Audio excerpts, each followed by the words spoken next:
Quando a gente fala dos processos que podem culminar, né, numa alteração, numa doença, tudo até agora que a gente viu foram as estruturas da célula, né?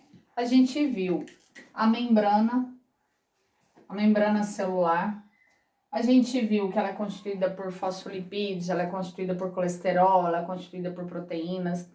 A gente viu o núcleo e o nucleolo com o DNA, que é o nosso material genético, é o material genético do seu paciente. Nós vimos as organelas, mitocôndria, retículo endoplasmático rugoso, retículo endoplasmático liso.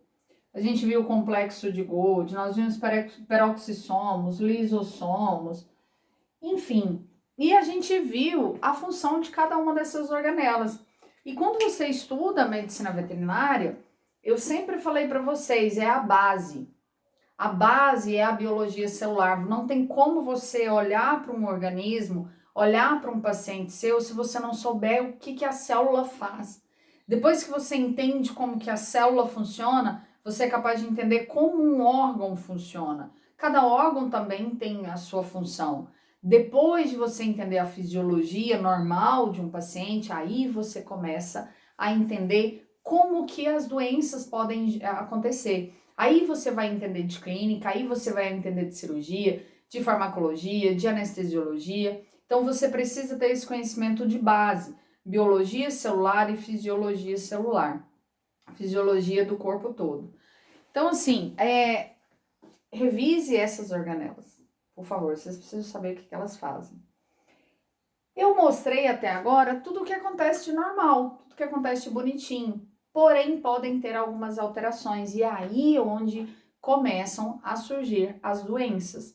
Aí que você vai pegar o seu paciente e vai tratar o seu paciente.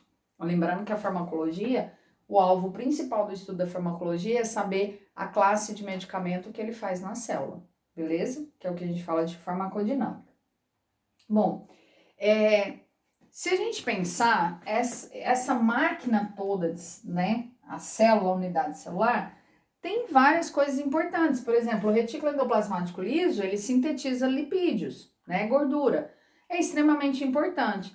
Mas quando a gente fala de grau de importância, nós pegamos o DNA, que é o nosso material genético, é o material genético do nosso paciente.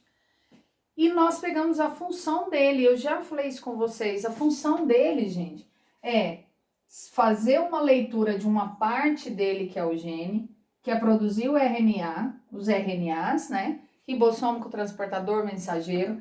Quando a gente produz o mensageiro, ele sai carreado por proteína motora. Ele chega aqui, vou trazer o ribossomo para cá. Ele chega aqui no ribossomo, ele é lido. O RNA transportador ajuda aqui, trazendo os aminoácidos para produzir proteína. E se a gente pensar, nosso material genético ele faz isso.